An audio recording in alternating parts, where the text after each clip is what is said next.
La estructura de la modernidad, colonialidad, rasgos culturales de la colonialidad, procesos de aculturación, sincretismo y conflictos identitarios.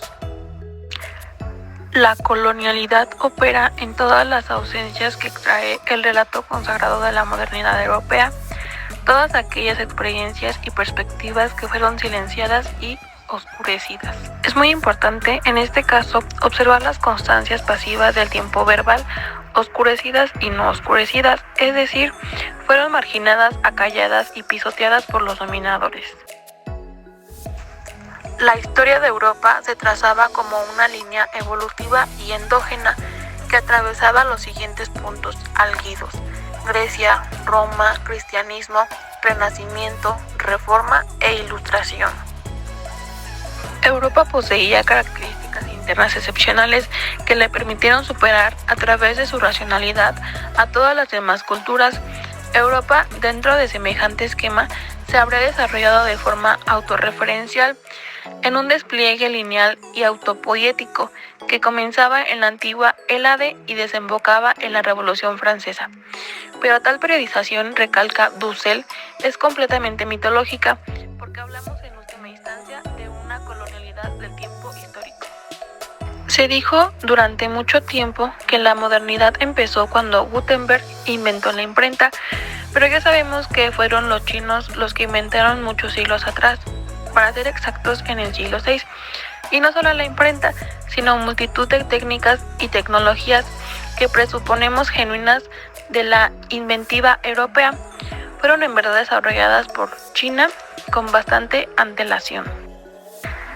Así entonces, se trata simplemente de ese largo periodo durante el cual la cristianidad apenas era un terruño periférico, culturalmente atrasado y asediado, desde el suroeste ibérico y desde el sureste balcánico, por una gran civilización que en esos momentos alcanzaba niveles espléndidos en las artes, la medicina, las matemáticas y la filosofía. Aristóteles jamás habría llegado a Europa de no ser por la filosofía islámica. Entonces, la Grecia clásica con la moderna Europa es más que una simple construcción ideológica, una perfecta maniobra ejecutada por los románticos alemanes.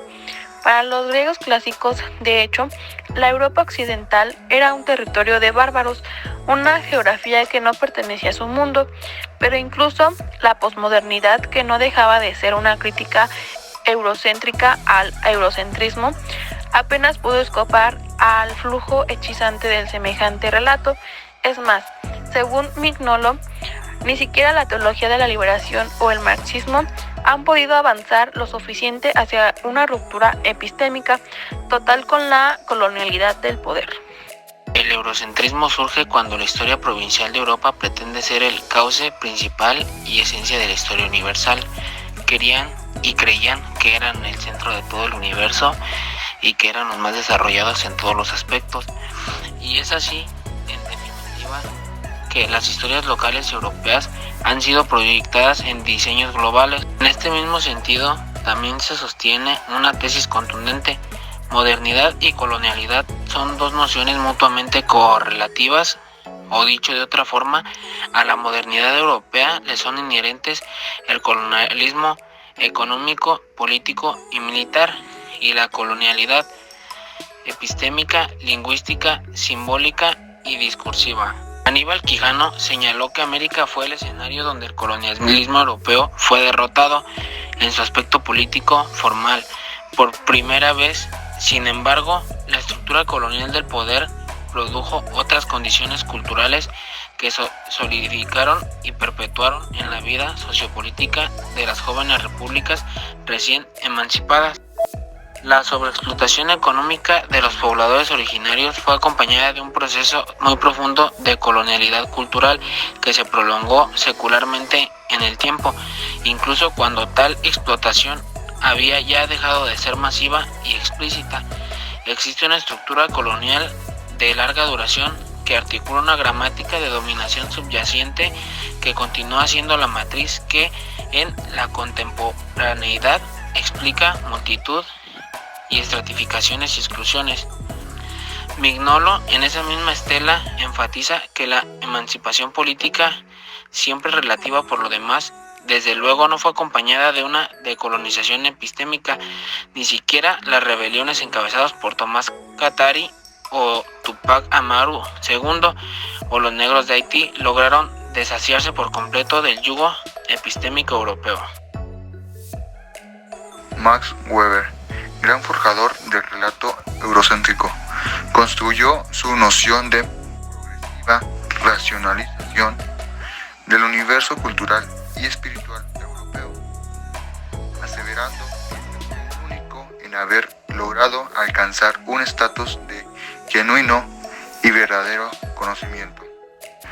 Pero Weber nunca mencionó el colonialismo, desconocía la diferencia colonial y nunca reflexionó sobre el hecho de que estaba proponiendo semejante escenario celebratorio en el momento más álgido de la expansión europea y de la acumulación de capital en la historia del sistema mundo moderno colonial. El occidentalismo, en cuanto imaginario articulador de ese sistema mundo, operó como una poderosa máquina de subalternización del conocimiento, desde los primeros misioneros del Renacimiento hasta los filósofos de la Ilustración, estableciendo simultáneamente un modelo epistemológico planetario, y quizás sea conveniente retroceder hasta el siglo XVI. Marx y Engels, de hecho, así lo hicieron. Localizaron en la conquista de América nada menos que el dramático movimiento histórico que puso en marcha los mastodónticos procesos de acumulación de riqueza que habría de constituirse en los orígenes remotos de la sociedad. La lógica de la colonialidad, señala Mignolo, opera en diferentes dominios, en lo político y en lo económico, desde luego, pero también en lo subjetivo y en lo epistémico.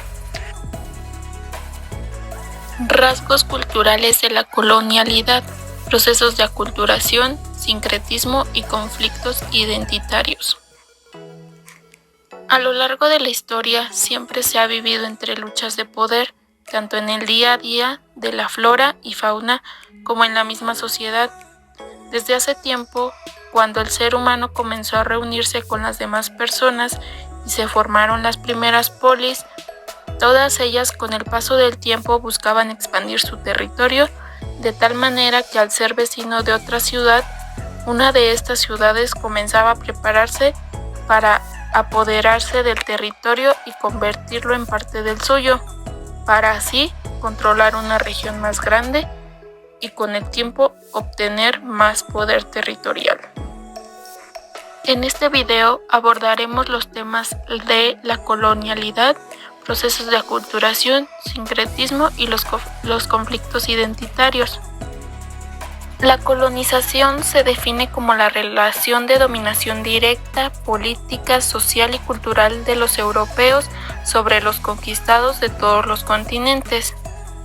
Considerando lo anterior, los países con mayor nivel económico buscaban oprimir a los países más bajos imponiendo nuevas culturas, religión e ideología, en lugar de transculturalizar a la población, es decir, adoptar las formas culturales provenientes de otro grupo y conservar las propias.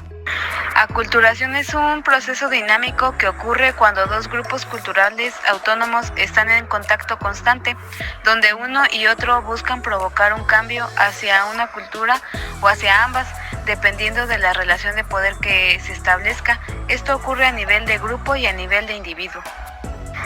Entonces la aculturación se dio con la llegada de los españoles a América y hubo una mezcla de culturas con los indígenas, pero a diferencia de lo que indica el concepto, estas culturas no se mezclaron, sino que los españoles simplemente impusieron su cultura dejando de lado a la de los indígenas.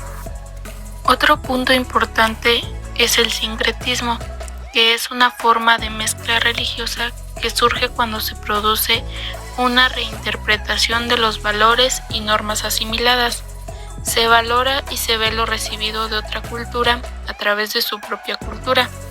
También se interpreta lo recibido de una forma diferente para ajustarlo a otros tipos de funciones y significaciones. Esto hace referencia a la mezcla que se da entre dos o más pueblos que interactúan entre sí y comparten sus creencias, tradiciones, ideologías y hasta prácticas lingüísticas que se entremezclan, lo cual da paso a una nueva cultura, es decir, que va cambiando de generación en generación, pero siempre se mantiene una parte del pueblo que conserva su cultura original, simplemente la asimila y se apropia de algunas de sus características. La identidad son las características propias de una persona o de un grupo que los hace ser diferentes y distinguirlos de las demás.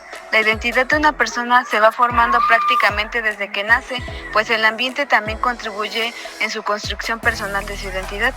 Claro que esto lleva tiempo, no se adquiere de la noche a la mañana.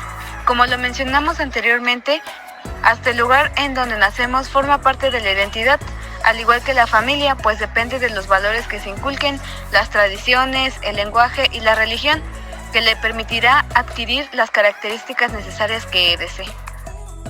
La colonialidad se constituye con la conquista de América, encabezada por Cristóbal Colón a finales del siglo XV y principios del XVI.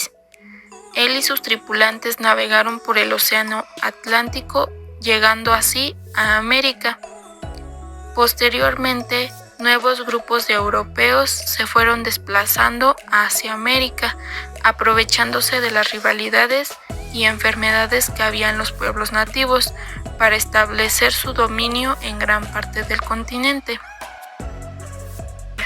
Los españoles imponen una forma de política a los indígenas donde deben obedecer al alto cargo. En este caso, ambos por igual compartieron los estilos económicos. Los españoles enseñaron la forma de organizar la economía y los indígenas los métodos de plantación y producción.